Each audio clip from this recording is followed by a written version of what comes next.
नमस्कार। तो आज 2 नवंबर 2022 2 नवंबर 2022 को मैं doctor Deepak Chaturvedi Anjana foundation public charitable trust से यहाँ चेतन सर के साथ मिलकर के आलोक सर के साथ मिलकर के हमने यहाँ मथुरा में धौलीप्याऊ स्थित रियल पब्लिक स्कूल में एक हेल्थ कैंप किया। ये हमारी एक मुहिम है। ये मुहिम है मेरी अपनी अंजना फाउंडेशन की, प्लस जो लोग हमें सपोर्ट कर रहे हैं उनकी मुहिम है ये मालूम करने की कि हमारे जो स्कूल में जो स्टूडेंट्स हैं, खास करके 11th और 12th में, उनका हेल्थ स्टेटस क्या है। ये बहुत एक ज़रूरी मुद्दा है। अक्सर जब हम स्क्रीनिंग करते हैं, हम जो टेस्ट करते हैं हमारे मेडिकल वर्ल्ड के अंदर, वो एक पर्टिकुलर एज ग्रुप आने की बात करते हैं, 40+। जैसे अभी आलोक जी बता रहे थे कि जो बीमारियां पहले 60+ में होती थी अभी वो 40+ में होने लगी हैं। इसका एक बहुत बड़ा कारण ये है कि अर्ली एज ग्रुप में हम शायद स्क्रीनिंग नहीं कर पा रहे हैं। हम स्क्रीनिंग का क्या मतलब होता है कि जो चीज़ें दिख नहीं रही हैं, जो हम उनको ढूंढना जो हम चालू करते हैं, वो शायद हम अर्ली एज ग्रुप में नहीं कर रहे हैं। आप लोग भी डरते हैं कराने से, आपके माँ बाप भी डरते हैं कराने से, या उनसे कोई कहता नहीं है, या कहीं ना कहीं पे दिमाग में ये बसा हुआ है कि अगर हम कुछ टेस्ट करेंगे तो कोई बीमारी निकलेगी ही, राइट।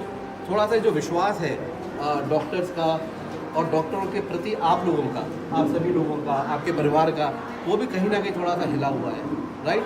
सबको लगता है कि लैब बड़ी महंगी होती है, हमारे ये टेस्ट होंगे, फिर दूसरे टेस्ट होंगे, फिर ये और वो, उस चक्कर में हम हर चीज़ को अवॉइड करते रहते हैं और फिर फाइनली कोई एक बीमारी निकल के आती है। अब बहुत ज़रूरी ये है कि 11th और 12th ये एक ऐसा एज ग्रुप है जो हमारे नेशन को आगे बिल्ड करेगा। आप ही में से लोग हैं जो अगले साल या अगले इलेक्शन में वोट करेंगे, राइट।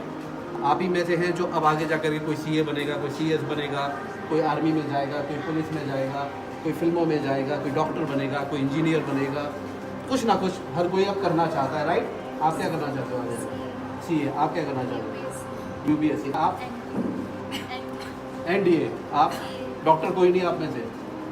वेरी गुड, अच्छा साइन है, डॉक्टर। ओके, सो हम सब कुछ ना कुछ करना चाहते हैं अपनी ज़िंदगी में। और अब ऐसा नहीं रहा है कि खाली लड़के ही कुछ करेंगे, अब लड़कियां भी लड़कों के या तो साथ में या उनसे आगे हैं, और ये सत्य है, ये फैक्ट है।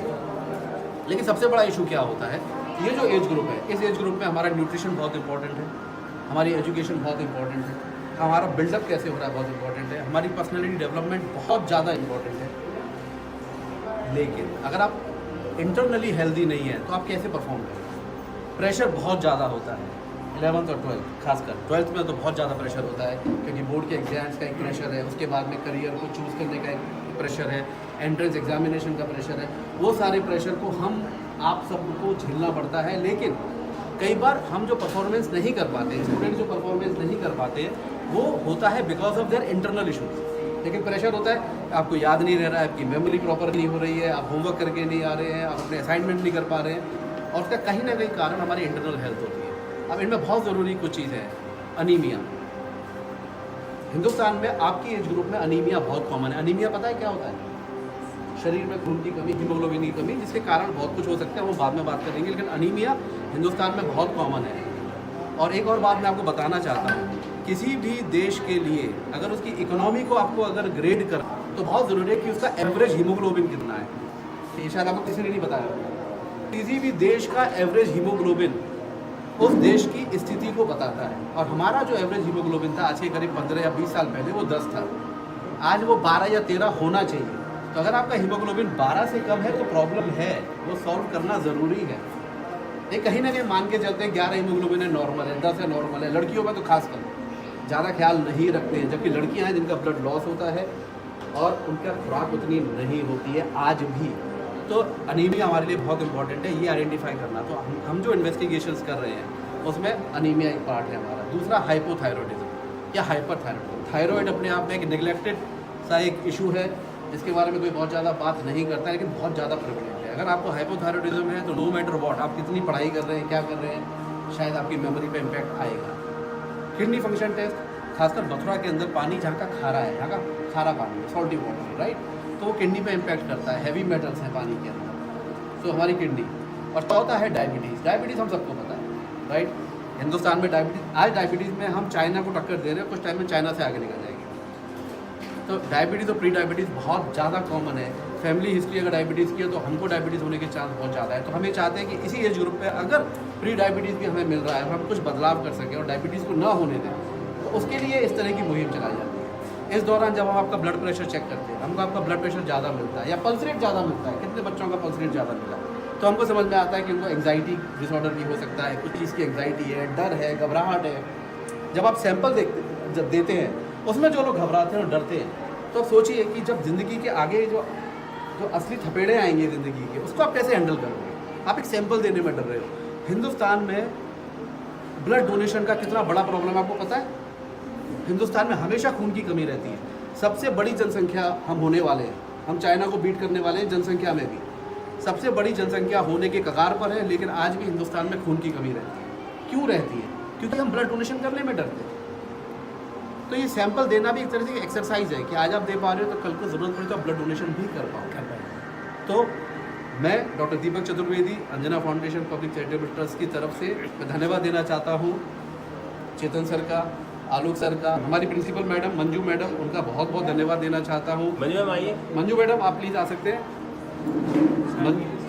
मंजू मैडम आइए मैडम प्लीज़। तो मंजू मैडम का मैं धन्यवाद देना चाहूँगा। तो थ्रू आउट कैंप यहाँ पर रही और अभी प्रिंसिपल हैं और मेरे को तो अब जाके मालूम पड़ा प्रिंसिपल है। नमस्ते मैडम। तो मुस्कान, पंकज, खुशबू एंड कृष्णा, मैं चारों का बहुत बहुत शुक्रगुजार हूँ। अब सर जो भी इवेंट होता है, जो भी हम कैंप्स करते हैं, तो हम कुछ हद तक अपना तन मन और धन लगा पाते हैं, लेकिन उसके बाद में ज़रूरत होती है हमको डेफिनेटली उन लोगों की जो आके हमें सपोर्ट करें, क्योंकि ये एक एंडलेस सागा है और ये चलता रहेगा। मैंने ये डिटर्मिनेशन किया है कि मथुरा अगले 2-3 साल में मुझे जितना भी समय लगे मैं कोशिश करूँगा कि मथुरा का हर स्कूल कवर कर पाऊँ। मुश्किल है तो शायद मैं कर लूँगा अगर सपोर्ट मिलता रहा। तो अब यहाँ पर बहुत ज़रूरी है जिन लोगों ने फाइनेंशियली हेल्प किया है हमारे कैंप्स करने के लिए, मैं उनका भी धन्यवाद कर दूँ। आपको उनका नाम पता होना चाहिए, आप उन्हें जानते हो या नहीं जानते हो, फ़र्क नहीं पड़ता, पर नाम आप तक पहुँचना चाहिए। तो धन्यवाद देना चाहता हूँ मेरे इस भाई का, अंकुर, कि मेरे मामा का बेटा है, इसने इस कैंप के लिए डोनेशन किया और यहाँ पर खड़ा रहा है हमारे साथ में। तो मैं अंकुर का बहुत बहुत धन्यवाद देना चाहता हूँ। मैं यहीं का पास आउट हूँ मथुरा का, तो केंद्रीय विद्यालय मथुरा कैंट में मैं 10th तक रहा हूँ। तो मेरा केंद्रीय विद्यालय के मेरे साथ में पढ़ने वाला दीपक नागपाल, ऐसे ही आप लोगों की टीम बनेगी आगे जाकर के। तो मैं दीपक नागपाल, मेरा बचपन का दोस्त, जो मेरे हर कैंप में मेरे साथ में है, गजेंद्र चतुर्वेदी भी है यहाँ पर, राइट। तो गजेंद्र चतुर्वेदी मेरे बड़े अच्छे मित्र हैं जो मेरे हर कैंप में मेरे साथ में है। मनीष चतुर्वेदी वो मेरे हर कैंप में मेरे साथ है। हमारे जो मित्र हैं मनीष चतुर्वेदी, उनकी माँ का देहांत हुआ, आज शायद उनका 13वां दिन है, लेकिन वो हमेशा इन सब दुख की घड़ियों में भी वो हमारे साथ हमेशा से खड़े रहे। मैं चाहूँगा कि और भी लोग आगे आएँ, आगे आकर के आप भी अपने घर जा कर के ये बात करें।